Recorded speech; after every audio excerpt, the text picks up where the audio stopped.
This unboxing is brought to you by Aorus. This is the Aorus Extreme GeForce RTX 3080, and it promises to not fall out of the box if I do that. Sorry, that came off a little bit there. This is one of the most overbuilt 3080s out there, and it features what they're calling max coverage cooling.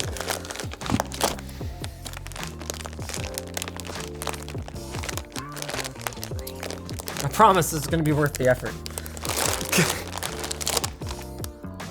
I get such a kick out of how freaking heavy these 3000 series cards are.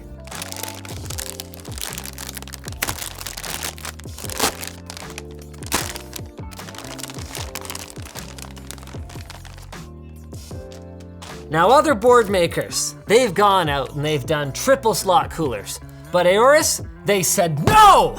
4 slots is the right amount for the RTX 3080. You hear that sound in the background? That's the engine revving. Actually, there's construction going on in our office right now, and we can't delay them or it's not gonna be done before the end of the year. Let's peel this puppy.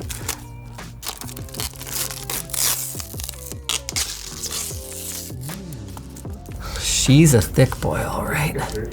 Jeebus. Well, you know they have the same GPU, right? Yeah. So overclocking the snot out of a 3080 means you pretty much need a 3090 class cooling solution. There's some other accessories in here. Let's take a minute here though. All right, what else we got in here? All right, fancy case badge. Whoops, and whatever this guy is. Caca! I think it's somewhere in between Batman, Bird Person, and some kind of, what's that Pokemon with the bone? Caca! You know. Oh, I fell down. This is actually not bad. Okay, enough of that. Let's have a look at the card. This is cool. This isn't even in my talking points. Check this out, Brendan. Now, you can't use all of them simultaneously because that's a limitation of the Ampere architecture of the GPU. But look at this. 3 display ports and 3 HDMIs. What that lets you do is have the utmost in flexibility. You wanna run 3 LG C10 48-inch TVs at 120 hertz? Boom, you're covered. 3 HDMI 2.1s. Or if you wanna run 3 PC displays at high refresh rates, let's say 1080p 360 hertz monitors. Boom, you can do that as well without having to use any adapters. Of course, it uses PCI Express Gen 4 and no NVLink SLI fingers. You have to step up to the RTX 3090 for that.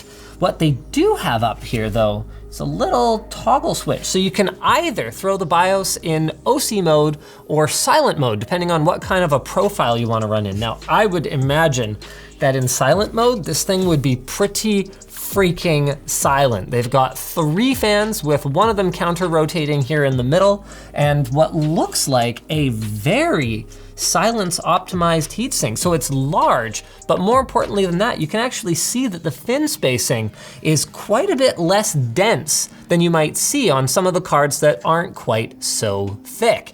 A less dense fin stack does mean that there's less overall surface area of metal per cubic inch, but what it also means is that it's easier for the air to pass through the heatsink with less turbulence. That's another interesting thing here. So it doesn't quite have the same amount of pass-through as NVIDIA's design on their Founders Edition, but you can see they are actually leveraging this Edge fan, which is fed by 5 heat pipes to do a little bit of pass-through cooling over here on this side.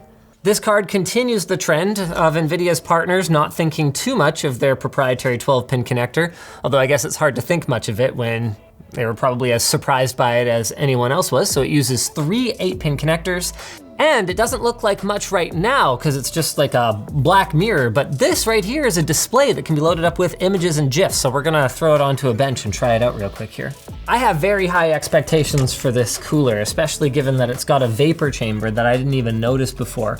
So heat pipes feed this entire fin stack over here, and then this one over here actually has a combination. It's got 2 heat pipes plus a vapor chamber handling the GPU and the memory, which are the hottest components on this board. So we got 10 gigs of GDDR6 RAM. Do I have a keyboard and mouse by any chance? Yeah, it's right behind you. What a boss. said to get everything prepared. I say lots of things. Hey, you said you wanted a horse. Did I give you a horse? That's true, you did give me a horse. We went clip-clop that day. Everything's gone well so far. Plenty of time for it to not output anything though. Let me get you guys a better look at the display there. Not bad. That's pretty sick. This keyboard is really cute, but we might have to switch off of it. Nice. Like, who doesn't need arrows in their daily life? How sick is this desk pad, by the way? Can we just take a moment to appreciate LTTstore.com's fantastic desk pad? Look how gigantic this thing is. Now let's see how we hold up for coil whine when we're actually stressing the GPU. Huh, actually, not bad. Here, hold on a second, let me get my mic here. Is the boom in the shot? Not bad, eh? Dang, it also looks like we're gonna settle in around like 65 degrees with this puppy. Not too shabby. All right, Aorus. That plus a 4-year warranty makes this look like a pretty compelling card. Of course, if you've got the budget for it versus a more basic one. So as always, you can check it out at the link in the video description. And as always, you should make sure you are subscribed to Short Circuit.